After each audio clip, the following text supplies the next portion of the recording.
The world holds its breath as a glimmer of hope emerges in the Middle East.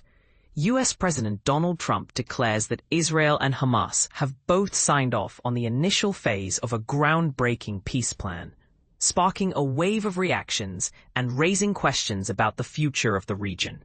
Tears of joy and hope. Families react to the peace deal.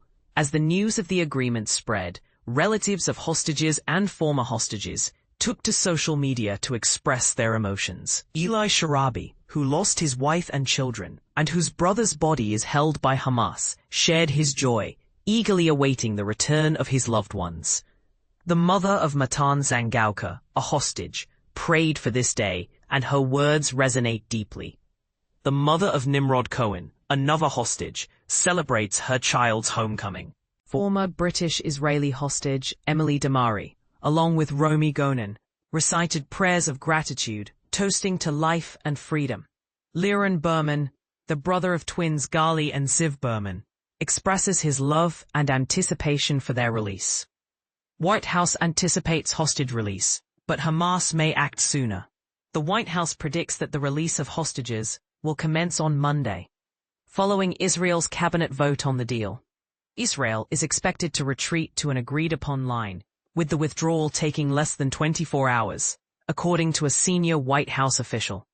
However, Hamas may attempt to expedite the process, aiming to release hostages earlier if possible. Netanyahu hails a great day for Israel.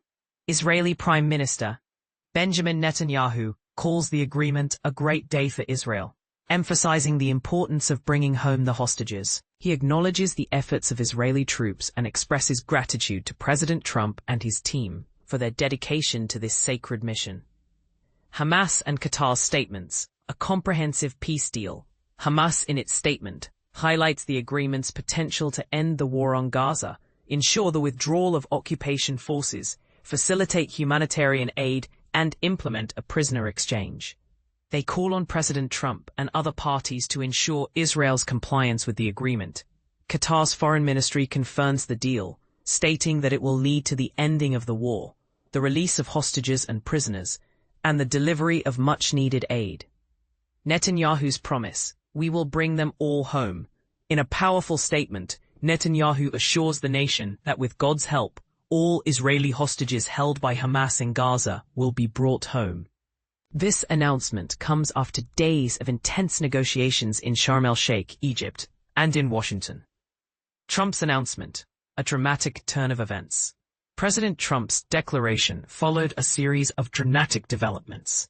Earlier, he had hinted at a potential trip to Egypt and the Middle East, and the U.S. Secretary of State, Marco Rubio, whispered in his ear, indicating that a deal was very close. The deal reportedly involves the exchange of living hostages for Palestinian prisoners as Israel withdraws, with exchanges expected to begin soon.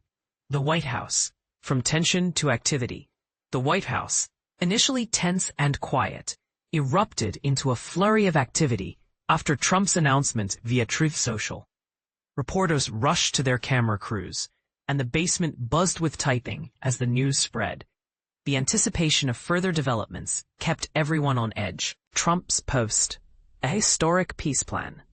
In his social media post, Trump emphasizes that all hostages will be released soon, and Israel will withdraw its troops as the first steps towards a strong and lasting peace. He thanks the mediators from Qatar, Egypt, and Turkey for their role in this unprecedented event. But here's where it gets controversial. Trump's statement raises questions about the fairness of the agreement and the potential implications for the region. Trump's travel plans, a mystery unveiled.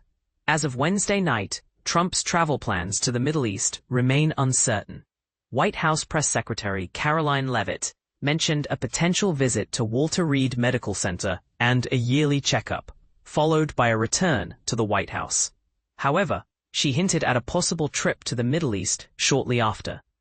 Rubio's note, a deal in the making. The anticipation of a deal began earlier in the day when Secretary of State Marco Rubio passed a note to Trump, indicating that they were very close to an agreement. Trump's reaction suggested satisfaction, and he later confirmed that a Gaza deal was imminent. This moment marked a turning point in the negotiations. The Gaza deal, a complex negotiation.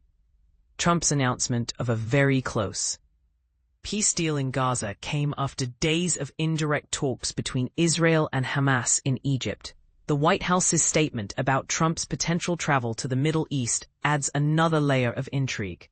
Palestinian officials revealed that mediators had concluded 7 hours of talks with the Hamas delegation, which included members of other Palestinian groups.